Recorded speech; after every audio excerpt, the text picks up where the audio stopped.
USF. I want to thank everybody who's here. We are joined, of course, by our president of USF, Rhea Law. I want to thank her for all she's done.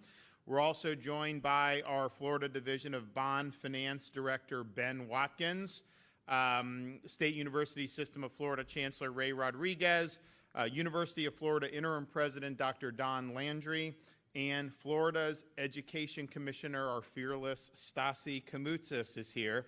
And we're here to announce results from our audits of state universities. At the beginning of the year, we said we are going to do DOGE type things, although we really refer to it as our FAFO audits, Florida Agency for Fiscal Accountability, or Fiscal Oversight. And we've done a lot on local governments, and that's made a lot of news because, quite frankly, you've seen real significant overspending. People are paying more in property tax because their property values are going up, and rather than reducing property taxes and returning those to the taxpayer, the excess, they're spending it. And that's happening really across the state. And it's happening not just in blue counties, but in red counties as well. So our CFO, Blaise Ngolia, has done a good job of really focusing on that and has been a real bulldog on it. And we're happy to do that. And that's obviously going to lead into doing the ballot initiative for property tax for homestead Floridians. And basically, I think what Blaise is showing, and this is just one part of it, there's going to be a lot more that comes out on local government. The reality is, Florida, we have the #1 economy in the country 3 years in a row. We've got a massive tax base of people who aren't Florida residents. So shouldn't we want them to pay and our people to have relief? I mean, we have the ability to do it. So we're going to work on all that, and you'll see that. But we said, yeah, we're going to do local government. We're also going to do the state institutions, and the university system as a big part of that. And so Ben Watkins, Ben does our bond finance department. So you've heard, some of you who've watched these things have heard me say, if you take all the debt the state of Florida has accumulated, the taxpayer-supported debt over our 180-year history, just since I've been governor, by the end of this fiscal year, we will have paid off about half of that just under my tenure. And part of it...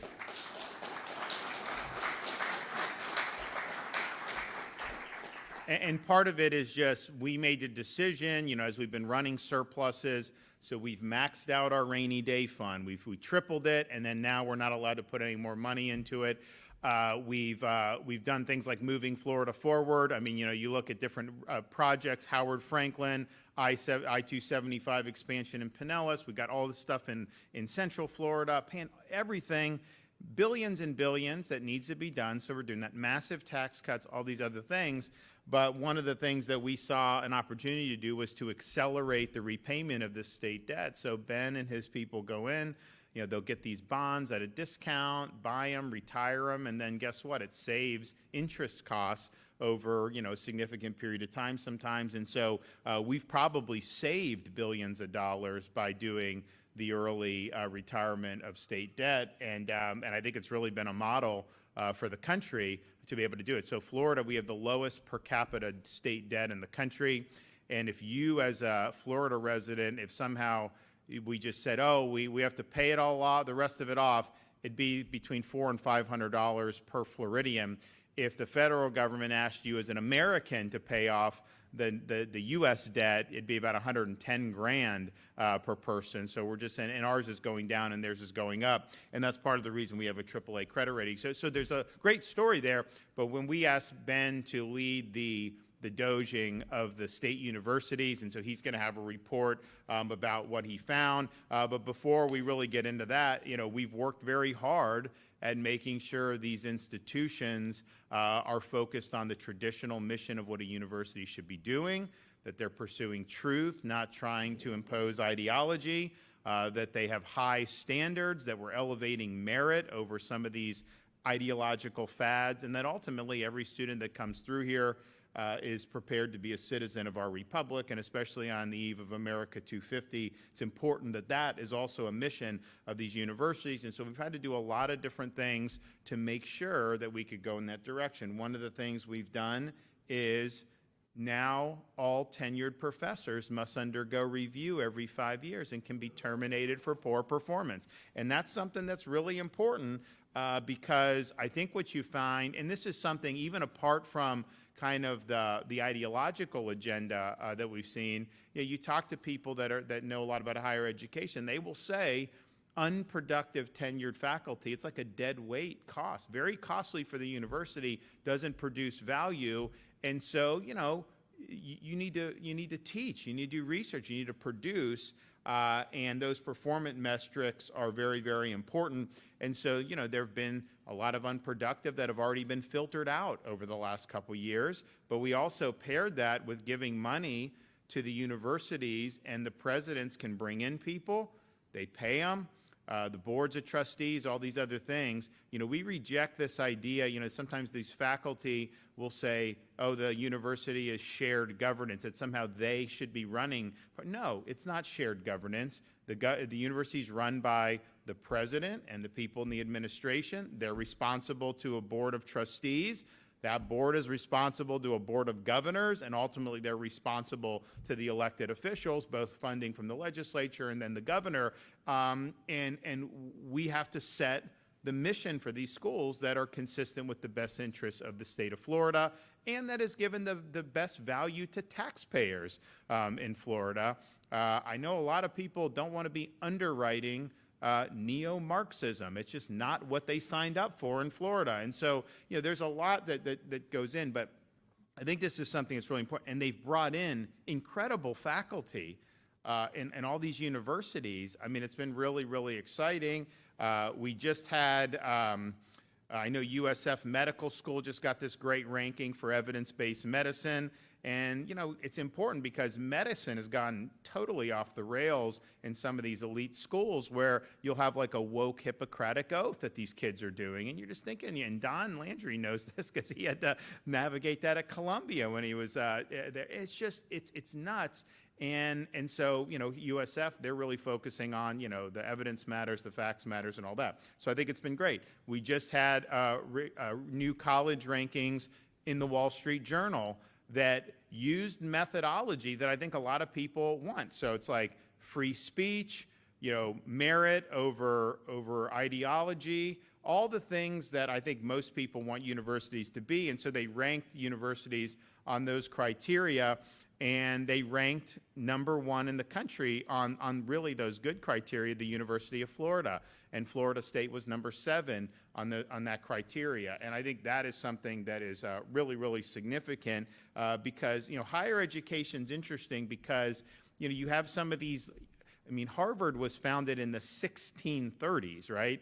Yale 1701. So these are universities that are older than the United States of America. And so they've built up over many centuries, a lot of prestige. That's just kind of the nature of it. And I think what the Wall Street Journal and the City Journal rankings are looking, okay, well, that's legacy. That's really built off things that have happened for many decades, if not centuries. But what about now? How are you showing a commitment to free speech? How are you showing, a commitment to rigorous debate? How are you showing a commitment to high standards and all this? And the fact that, we had two, and really, they didn't even rank every school. They just took kind of like what they thought were like some of the top. But I guarantee you we'd have other of our state universities that would rank very highly on that metric as well. So the tenure reform, the recruiting good faculty, paying them money to produce results, I think has been really, really significant. We've also done things like make sure the curriculum is in good order. So when I became governor, it was required for every student in the universities to do sociology. And, look, if you want to take it, but that should not be, you require sociology, but you don't require U.S. history or knowing things about this country. So the Board of Governors said sociology is not a requirement. There was a lot of hooting and hollering about that. And I think that's instructive because all they're saying is you don't have to take it. it's still offered. And I think the reason there was hooting and hollering is because sociology is one of those ways, where they can use that to smuggle in the ideology. And when you say you don't have to take it, they know a lot of students probably won't take it because they'd rather do things that are different. You look at also things like gender studies, these ideological studies departments. Honestly, our universities are the cheapest in the country, about $6,300 in state. But if you're having to go to a private or out of state or whatever, those degrees are not going to pay off for you. And it's just not, so we should not be indulging. We should be focusing on the things that really matter. So we've done a lot on streamlining curriculum. They've sued us on some stuff, but I think you're going to see a lot more on that. And I think that's going to be really good as well. We also have upheld a commitment to good behavior, law and order on the campuses. That wasn't something that was upheld at some of these places around the country in recent years, and they really let the inmates run the asylum. And it's a very simple concept. You can have views and express views, but the minute your conduct contravenes, university expectations or regulations, you need to be held accountable.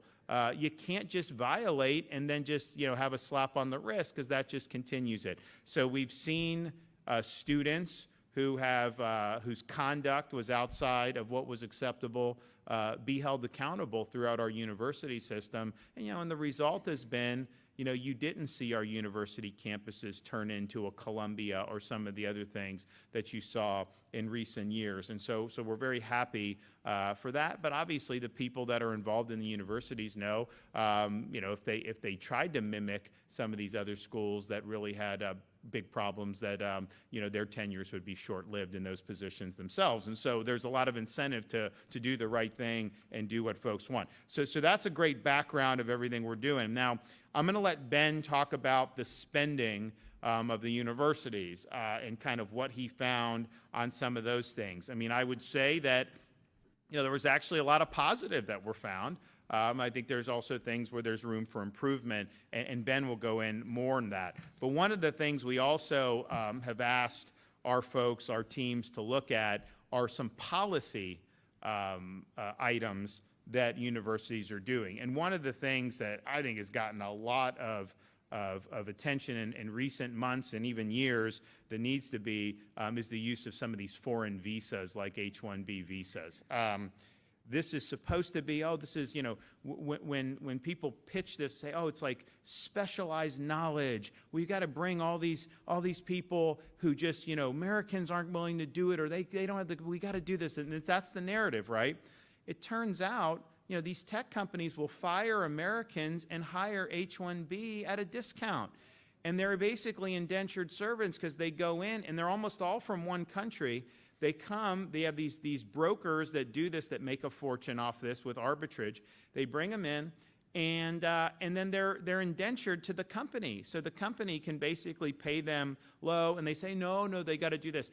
You have to prove that there's no Americans. They will put an ad in the classified section of a news. Nobody reads these physical newspapers.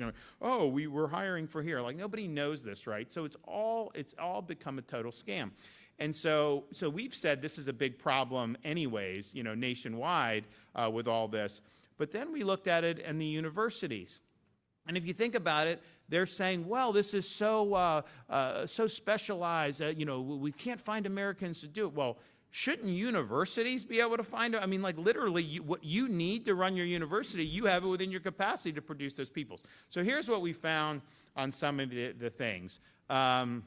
You got H-1B computer application coordinators from China, assistant professors from China, public policy professor, China. Why do we need to bring someone China to talk about public policy? Assistant swim coach from Spain on an H-1B visa. Are you kidding me? We can't produce an assistant swim coach in this country? Bioanalytical core director from Poland. A psychologist and counselor from the United Kingdom. Athletic department graphic designer from Canada on an H-1B visa. Athletics operations and communications coordinator, Trinidad and Tobago. Manager of marketing and communications from Albania. Data analyst. We can't produce a data analyst at our universities. Coastal research specialist from China. Assistant Director of Assessment Accreditation. Why are we bringing people in to assess our accreditation on an H-1B visa? We can't do that with our own people. Assistant Professor of Data Science. We can't produce that. I thought that that was something that a lot of our schools are focused on. Computer Science Assistant. Environmental Engineering Assistant. Research in the Center of Power Systems. Wuhan, China. Research Faculty and Education Leadership Policy Studies. Assistant Professor of Philosophy, H-1B visa. Assistant Professors in Math and Engineering from China. Again, why aren't we producing math and engineering folks who can do this? We've got hundreds of thousands of people in our state university system. Clinical Assistant Professor from the West Bank. Clinical Assistant Professor from supposed Palestine. Why are they? Is that just social justice that they're doing? And that's University of Florida. Agriculture Food Scientist from Argentina. Assistant Professor of Engineering from Russia. All these different things that you look at and you're just like, I don't understand how is that specialized knowledge that only someone from these places can do. A $40,000 job working as an assistant at the athletic department, that's an abuse of this whole idea. And so we saw it, we've seen how it's going on, and my view is especially when you see in the news all these people being laid off by Amazon, UPS, all these companies, we need to make sure our citizens here in Florida are first in line for job opportunities. And if there's things that the universities need that somehow they just can't find in Florida, to me, of all employers, they are the ones that would be most responsible for why they can't find what they need. I mean, we're churning out a lot of people. This should not be that difficult to do. So I think and look, some of this stuff is muscle memory. Some of this stuff is, I guess there's probably reasons why it ends up being this way. But, I think it's a poor reflection on some of the decisions that some of these universities have made, that they're trying to say they need an H-1B visa to do some of these jobs. And clearly some of them are not even close. So this is not like you're taking an Einstein and you're bringing an Einstein from a foreign country to teach all these great things. First of all, you wouldn't even use an H-1B visa for that. You would use an O visa for that. So these are not like super, sure. This is basically, in some respects, cheap labor that they're bringing in to try to save money. So we saw the results of that. We thought a lot of it was, quite frankly, troubling and disappointing. And so I'm directing today the Florida Board of Governors to pull the plug on the use of these H-1B visas in our universities. We can do it with our residents in Florida or with Americans. And if we can't do it, then, man, we need to really look deeply about what is going on with this situation. 2, grants. We've worked really from the day that the Trump administration took office on analyzing the grants that are used for things under the Biden administration. I mean, I don't think you could get money to fix a pothole unless you had a DEI component to it. I mean, it was like that persuasive. Now, we rejected infrastructure money because they were making us do some of this stuff, and we said we're not going to do it. And so we sent back money, billions of dollars, hundreds of millions of dollars. I know we did over $1 billion in all the different programs that we sent back to DOGE. That was when Elon was there.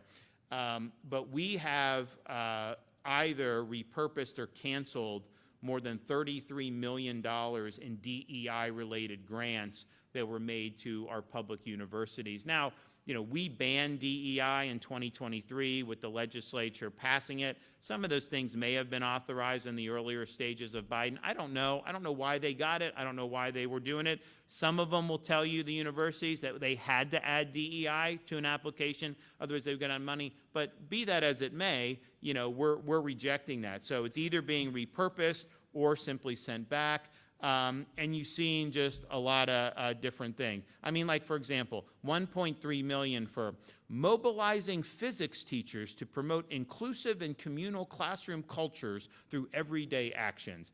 That's just slop, right? I mean, that's political slop that they're trying to do. And there's so many more that we're doing on all these different things. And so doing that, they've identified a lot. Florida DOGE has also identified over $10.6 million in grants within the Florida college system that we're working with federal and institutional partners to repurpose, or if we can't, then to cancel. An example of what some of our folks done, it's basically hundreds of thousands of dollars focusing on race, ethnicity in different things. And it's like, as a Florida resident, if you're at a school, you should have the options to do whatever is available, and it shouldn't depend on race or ethnicity. And so that stuff is going to be dealt with very quickly. So I appreciate what's been done. I think that this is enlightening. Like I said, I think Ben's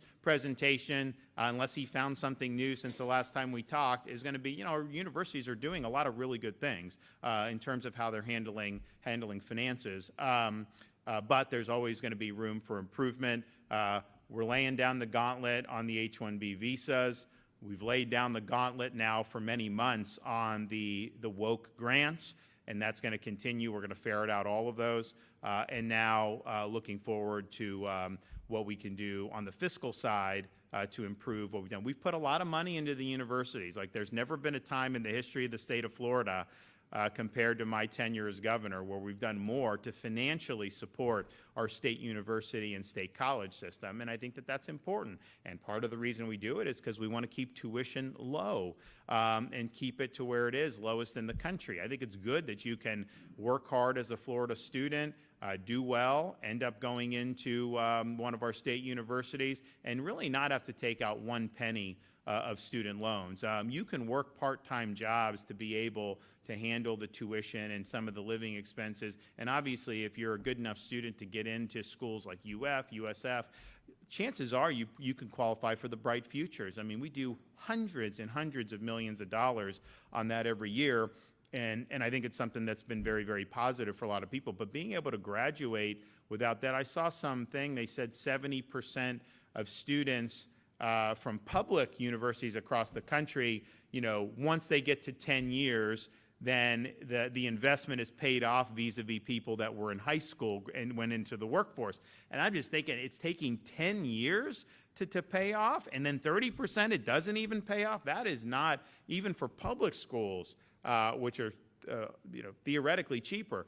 Florida, I mean, I think it pays off very quickly. And what we're doing with the curriculum to streamline and do all this other stuff, it's really, really positive. We also just announced we've started speech and debate up again in Florida. When I became governor, we had very little of this going on. Now all 67 counties have a program.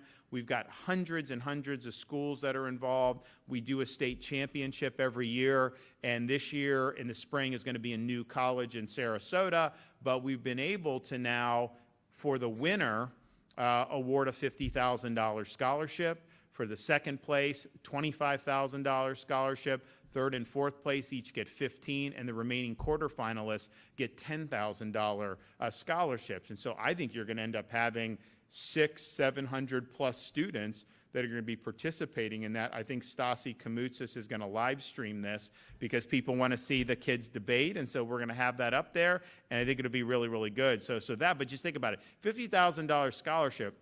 If you get that from most universities, it's like, okay, that pays tuition for a private university for 1 year, maybe. $50,000 in State University of Florida as a Florida resident, that pays for your tuition for 4 years and then some. you could go to graduate school and still probably, not exhaust fully, or at least part of it. So that's really generous given how affordable our university offerings are. And I was glad to be able to make that announcement earlier this week with the commissioner and with new college president Richard Corcoran. So all in all, there's a lot of great things that are happening. We want to keep the ball rolling. Don't ask me about the football stuff. It's beyond my control. I have a lot of people that are very interested in some of that, and I appreciate it because I am too. But we're going to make sure that we continue going in a good direction. Okay, so we'll have Ben Watkins come up, and then we'll hear from some of our other folks. So Ben.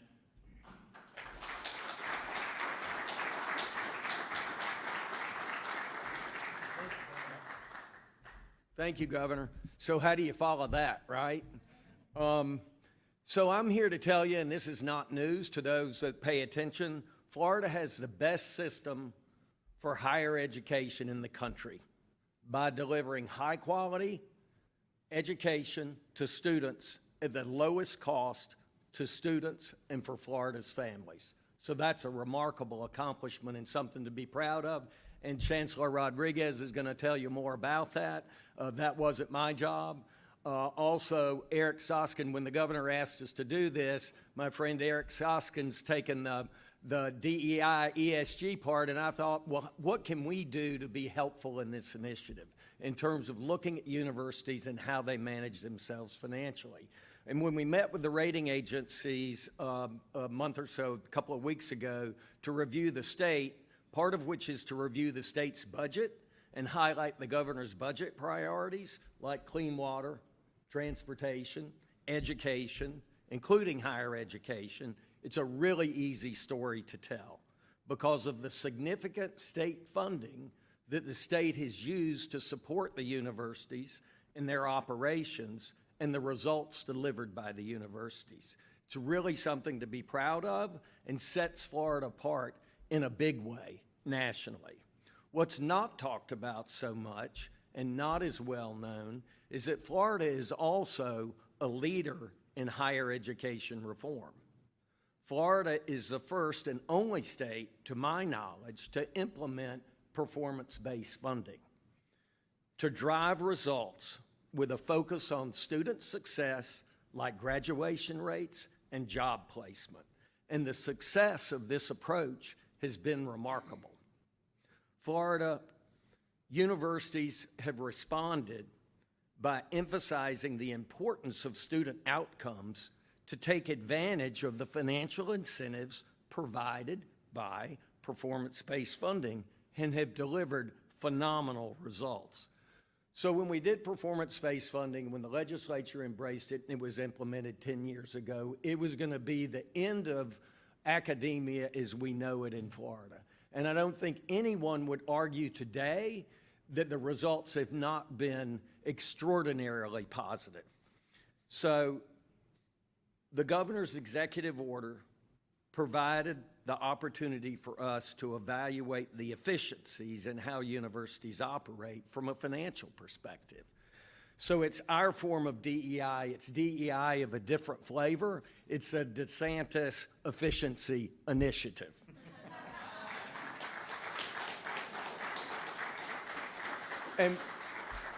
And what we've done in our DOGE work is to evaluate the efficiencies of how public universities operate and prepare an efficiency study, and we'll be presenting that to the Board of Governors next week here at USF, be back. And it's not rocket science. It basically takes fundamental financial management practices and applies them to universities. We do it at the state level. It should be done at the university levels. The results under the governor's leadership in terms of the governor's financial position and how we sit today relative to other states is off the charts.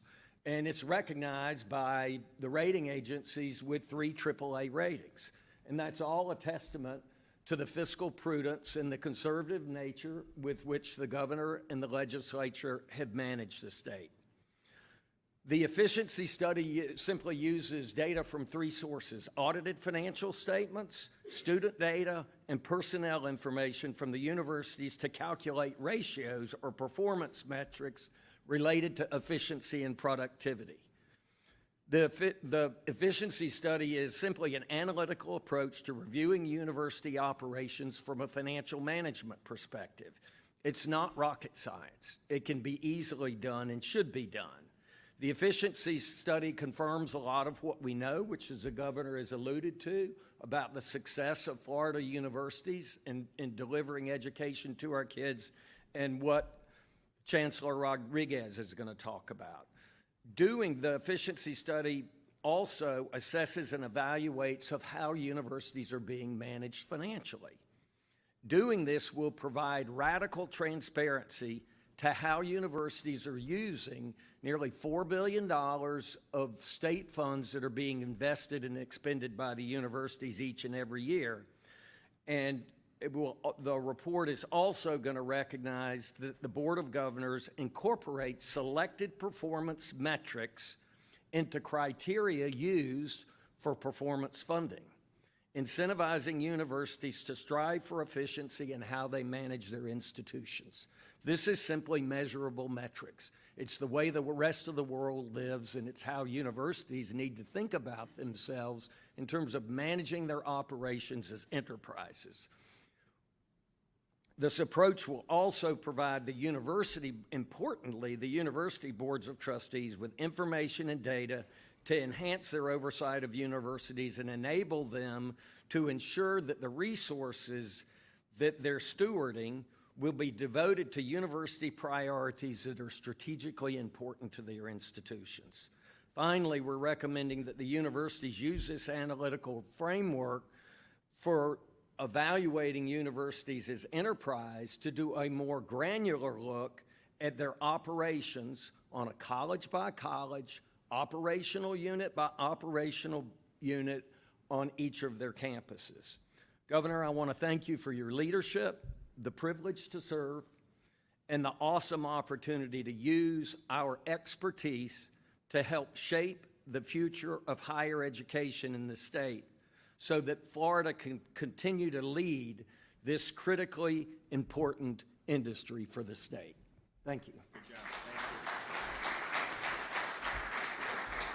Thank you. Okay, our University System Chancellor, Ray Rodriguez.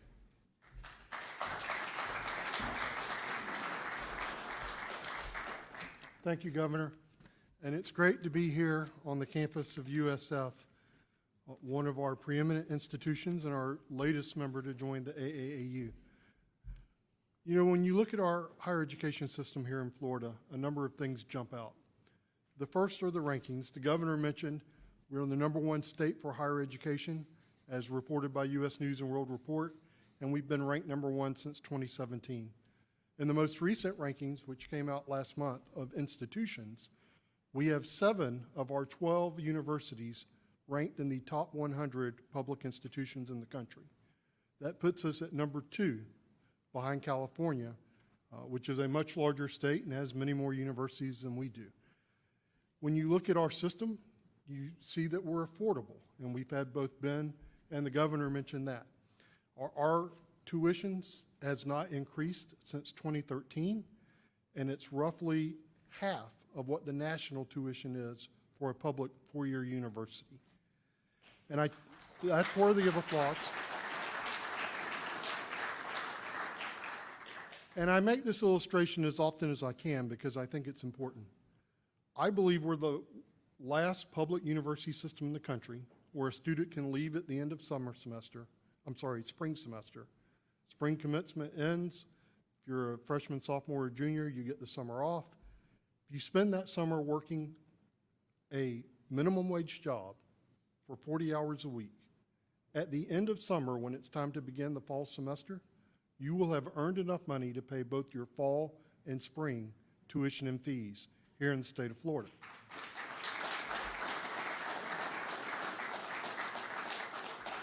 That's important because it means you can still work your way through college here in Florida. I don't know that other states can say that without taking on a substantial amount of debt. And in Florida, nearly 80% of our in-state undergraduate students have no federal student loans. They're doing it through either payment, Bright Futures, or other scholarships that they've earned. That is remarkable when you compare our Florida system to other states where the ratio is 65% of their enrolled students have a student loan through the federal government. And it's great that we're accessible, and it's great that we're affordable, but what's more important are what are the results? And if you look at the results of our system, we're the #1 state in four-year graduation rate. When students enroll in Florida, they graduate. And that's great, but what are they doing with the degree when they have it? In Florida, we know, because we measure this, and we're the only state that measures this, 75% of our graduates 1 year out are employed or continuing their education.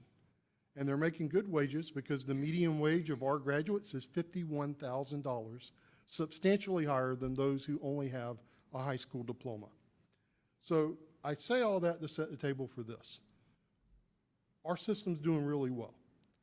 If you want to use an analogy, we're at the top of the mountain.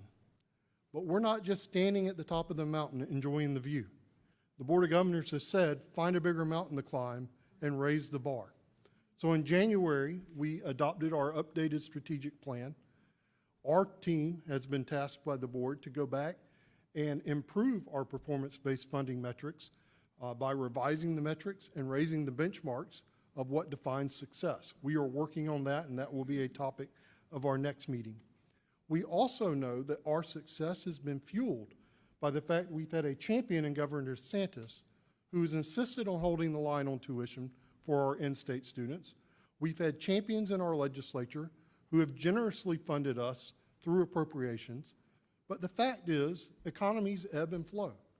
And we know the projections are that the economy is going to get tighter. We've seen the budget last year get tighter than the previous budget. It's been communicated to expect another belt tightening this session. We have a responsibility to become more efficient and to tighten our belts in recognition of what is occurring in the state as a whole.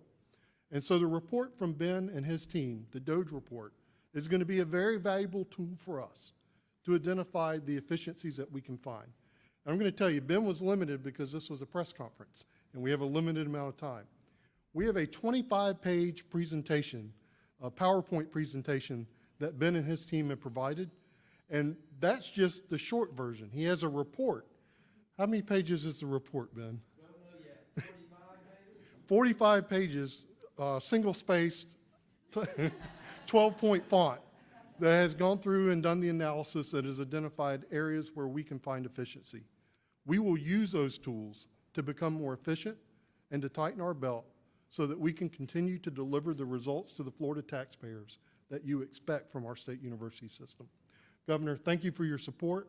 Ben, thank you for the work of your team, and we look forward to seeing the universities and our Board of Governors have the opportunity to review it, analyze it, and determine how we can apply it.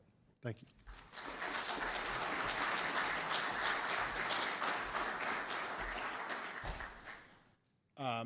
Next, when you're seeing folks come and go from university systems, it's just interesting. And so University of Florida, when they appointed Dr. Don Landry, as the interim president recently, they put out a thing on his, bio, and it's like, he shows up at Columbia Medical School. He's 24 years old, and, which is not necessarily unusual. That's probably where most of these guys were at the time. But he had already gotten a PhD in biochemistry from Harvard by 24, and he's rolling into medical school, does that, and he was led the Columbia Medical School, was the physician, the chief physician at Columbia Presbyterian Hospital for many, many years, but has a really, really strong list of professional accomplishments, both in his field, but then also being somebody who has really worked to cultivate the type of vision that we have in Florida for higher education that is focused on pursuing truth and upholding high standards and having rigorous curriculum. And that's why I think, he's hit the ground running at the University of Florida, and we're proud to have him here today. So come on up, Don.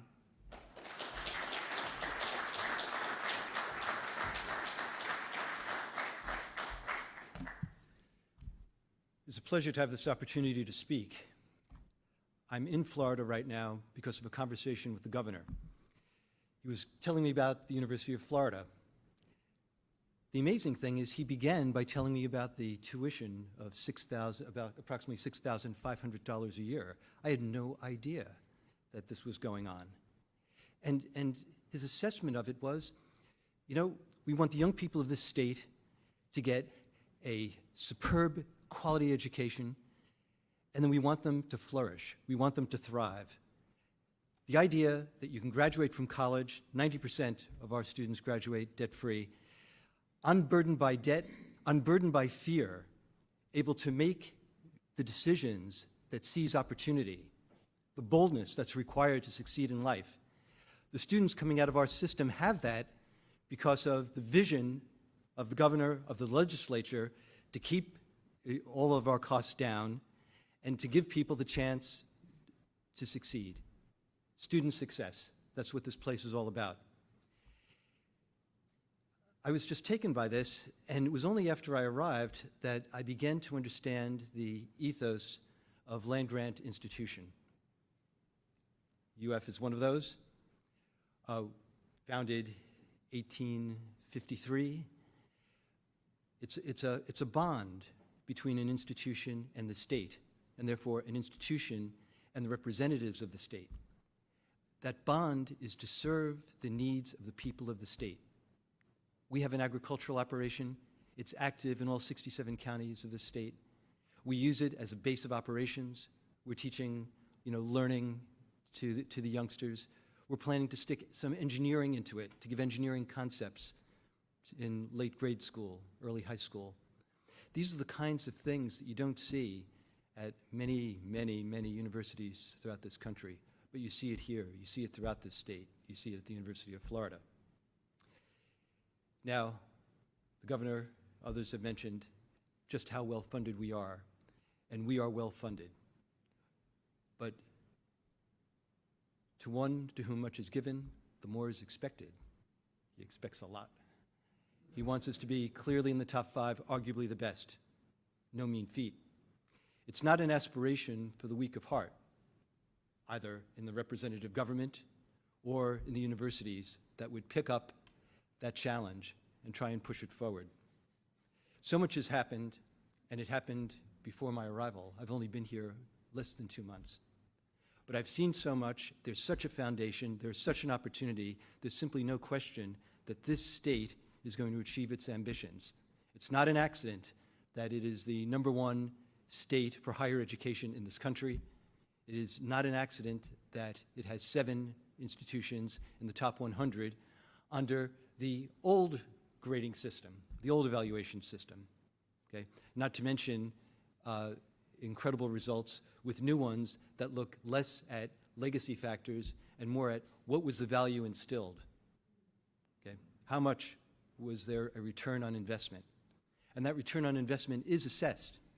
It's assessed for departments, what professions, what range of professions are you prepared for? And all of those things indicate that we are doing spectacularly well. Not that we can't do better, but we are doing extremely well.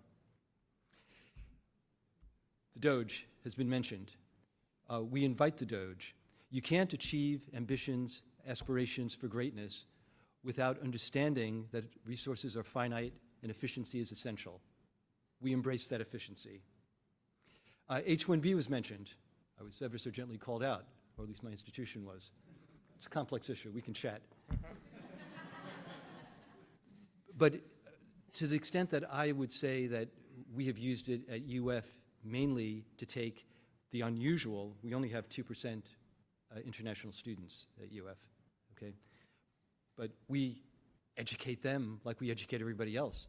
And occasionally, some bright light might be good enough for the faculty. And then we will try and retain the person into whom we've invested so much, okay? But that's kind of the exception that proves the rule. I know from personal experience at another institution and experience with colleagues at other institutions. And we know that H-1B is not handled in a pristine fashion. Even in academia, certainly not in business. So we endorse the review of H-1B. We are conducting our own now. The last thing I'd like to mention is that, in biomedical science, if you are not an exceptional institution practicing at the absolutely limits of the standard of care, you can't really conduct research because you wouldn't be certain whether your research results have been, in some sense, disturbed by substandard elements of the care the patient is receiving. It just places a limit on what you can do in your clinical trial, your N-of-1 experiment on a given patient. The governor has a vision that the state of Florida is really the laboratory for the nation. Here we are seeing what is possible. It is actually possible to keep tuition down. It is possible to get return on investment. All these things are possible, and others are noticing. Okay? It's the aspiration for leadership. It's the aspiration that the state has. It's the aspiration that the University of Florida has and other universities in the system have. So we join the governor in celebrating today all the things that have been accomplished in the realm of education. We look forward to putting our shoulders to the wheel and making further improvements as we know there must be. Thank you, Governor. All right, great job.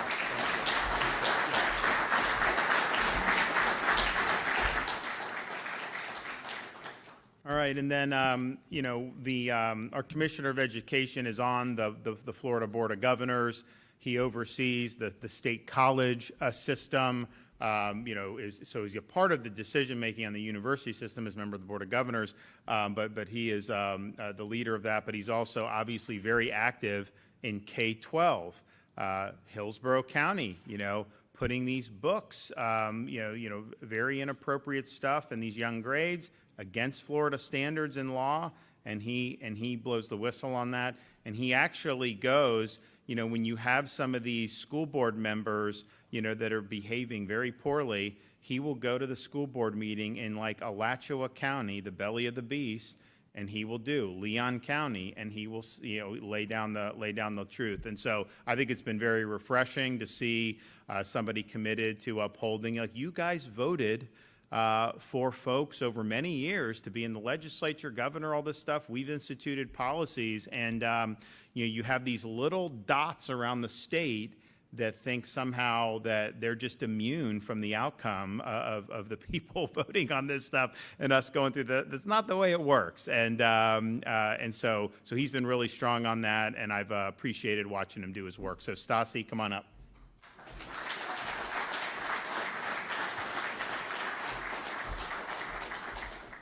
Well, thank you so much, Governor. It's great to be here at the University of South Florida in Tampa. Great to be in Hillsborough County for some good news for a change. I want to talk about the colleges because they're sort of the little guy in the institution. We heard some great facts about the universities, and they do a phenomenal job, and I love serving in this capacity as both a member of the Board of Governors, but also as a Commissioner of Education who advocates for our great 28 who are in the Florida College System institution, who serve nearly 680,000 students across the state. Our institutions play a vital role in Florida's workforce development by providing high-quality programs that prepare students for high-demand careers. During the 24-25 academic year, over 135,000 degrees, certificates, and industry certifications were provided for students in the college system, and graduates earn competitive wages. At Associates of Science level, they're making more than $60,000 upon 1 year of graduation, and if they're achieving their bachelor's, it's more than $70,000 within a year after graduation. That is a huge, huge deal. I was a prosecutor after law school down in Miami. I remember making $40,000 as I started with this massive law school debt. So to hear that our students are graduating from the college system without debt and they're making these salaries starting off is just remarkable. This governor, in his initial days in office, made workforce education a #1 priority, saying we are going to be #1 by 2030, and we have not slowed down in seeking to achieve that mission. But it is a great testament as well to the 28 presidents at our state colleges who each and every day seek to achieve that mission. Incredibly, Even with open enrollment, our state colleges operate at a fraction of the costs of the state universities. And under Governor DeSantis' leadership, the Florida college system institutions continue to see significant growth, serving more students, employers, and families across the state. With respect to Florida's economy, we know that it depends on innovation and technical talent, which we produce right here in Florida at our college system institutions as well as our universities. Governor DeSantis has prioritized workforce education at our colleges specifically to train and upskill workers, and whether it's in technology, healthcare, or in the engineering fields. He has remained steadfast in his commitment to ensuring highly skilled Floridians have access to competitive, high-paying careers.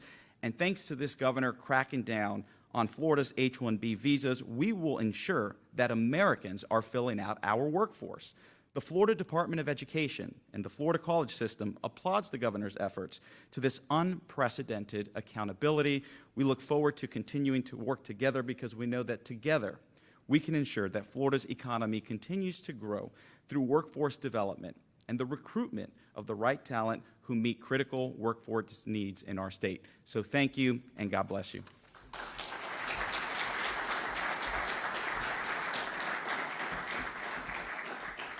Well, so I'm excited. Obviously, you know, we've got more work to do, but and I wouldn't trade places with any other state on higher education, not by a long shot.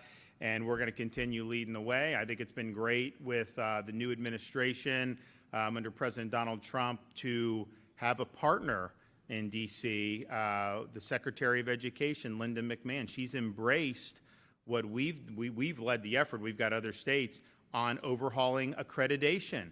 You know, people wonder why universities do. Well, sometimes the accreditors are telling you. No one knows who these accreditors are. Nobody elected them to anything. They're just kind of these self-created entities. They get a stamp of, and now all of a sudden they're dictating things. And so we've had to go back and forth with that. So we're standing up a competing accreditor.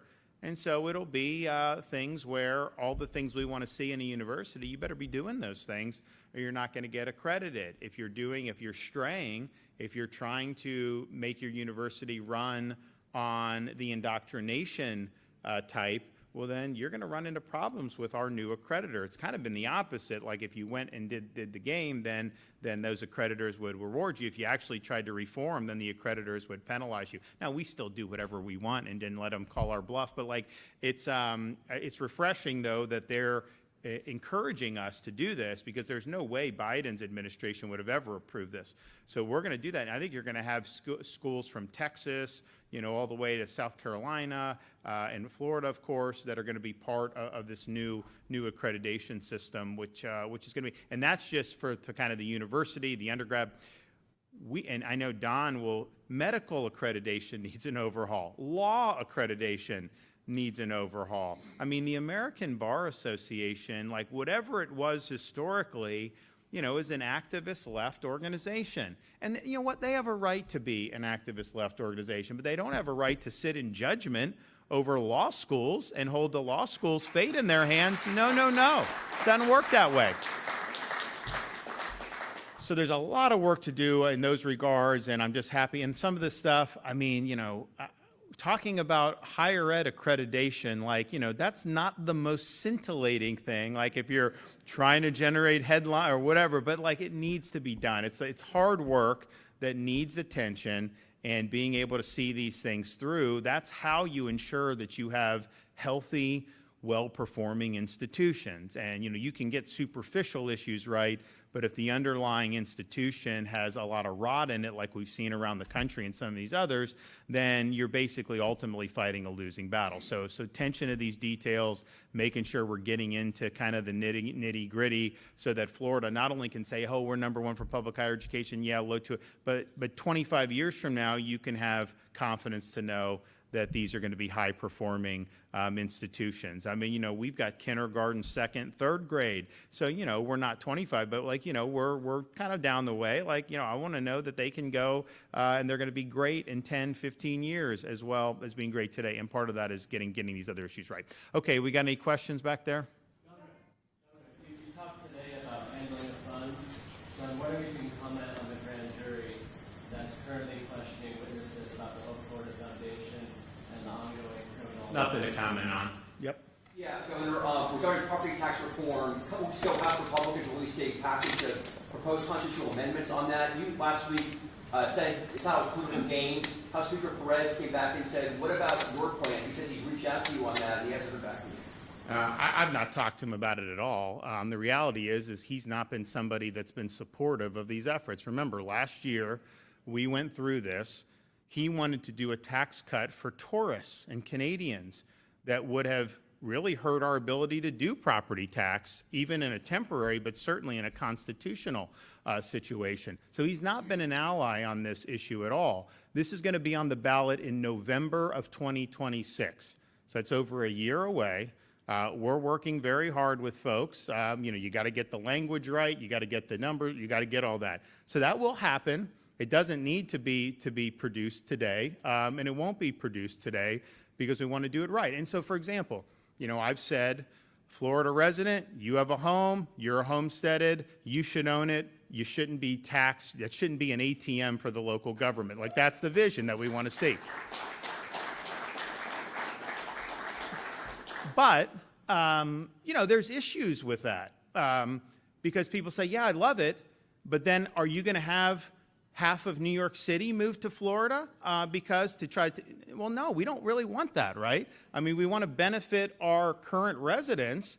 We're not trying to incent people to move and take advantage of this. So you got to structure it in a way that is not going to invite something that I think a lot of our folks, probably aren't going to be, too happy about. There's also other things about, we have most of the property tax revenue that local government collects by far is non-homesteaded residential taxes and commercial taxes. And like I've said, we're going to focus on the homesteaded properties. We're doing all the Doge. We're not done with the FAFO and the Doge because we want to be able to show, they'll say, well, you've had if they can't tax the homesteads, then they're not going to be able to do it. We'll say, wait a minute. Why has your budget gone up 50% in 4 years? Actually, if you just went back to 2020, you could do it and then some. And I think what's happened is they've gotten more revenue and then they're spending way in excess of inflation, population growth, and all that other stuff. So there are a lot of things that we want to make sure we get right. And then also just practically, one of the things, the legislature's put a lot of stuff on the ballot in recent years, and a lot of it have failed. Why? Because they have some lawyer on staff draft something that nobody can understand. And I'm like reading this stuff, and like, I do this every day, and I'm like, what does this mean? So you can't do that. You have to have good, clear language so that voters see, one, obviously the benefit that they're going to get as a Florida homeowner, but also I think one of the things we're interested in doing is making sure all that other tax revenue for property, for the non-homestead and the commercial, that all of that is not wasted either. That should only go to education and first responders and law enforcement. It shouldn't go to DEI and these other things. So we have a way to actually protect those budgets, I think, in a way that could, so we want to maybe put something in there on that and all these other things. So there's a lot that's going on, but just understand what they're trying to do in the Florida House. They put out a bunch of proposals. They're all milquetoast. There's not one proposal that people would get excited about. Not one. So they're total half measures, which is not what people are asking for. People want to be bold. So just that right there is a problem. But what they say is, no, we're just going to put it all, let the people decide. We'll put 5 on the ballot and let the people decide. If they do that, first of all, the Senate's not going to do that. But if that were to be done, that is a way you kill any type of getting property tax reform, because different voters are going to read different things, and none of them are going to end up getting 60%. So if you're serious, One measure, though? Are you saying it should only be one proposed amendment? Absolutely, 100%. You have to have one amendment. It's got to be very clearly written and give people a chance to vote for it. What you don't do is put 5 on there that, first of all, people probably, because they're going to be written in ways that are not going to be clear, and so there's going to create confusion on the ballot. You want to be able to say, vote yes on 1 or 2, whatever number it is, yes, yes, yes on that. That's what you have to do. So you only can do 1. So if anybody tells you that it's better to just put 5 proposals on the ballot. They are, I mean, look, I disagree with it substantively, obviously, because I want to see something done. Like, I'm not just spinning my wheels here. Like, I don't need to go out and talk about this if it ain't going to get done. The whole idea is let's get something done. I think it's hard to get 60%. I think this is popular. I think a lot of people want to see relief, especially with how expensive everything's gotten over the last 5-6 years, from groceries to home price, everything. And so substantively, you know, I think it's really important. But when I see people, politicians rolling out, oh, we're going to put 5 proposals on, it offends me because they think you're stupid enough for them to tell you, oh no, we're supportive of you. We put stuff on the ballot. We tried. They can't think you're that stupid, right? They physically can't. So it offends me that they think somehow they could get away with this by doing it. So you do one proposal, right? One proposal. And we've been working very hard on this for months. There's a lot of different things, and you got to structure it right and everything like that. But I can tell you, we need to do one, and we need to do something bolder than what those proposals were.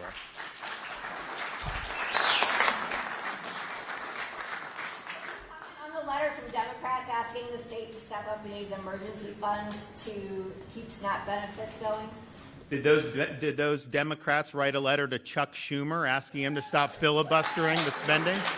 Come on. Anybody else back there?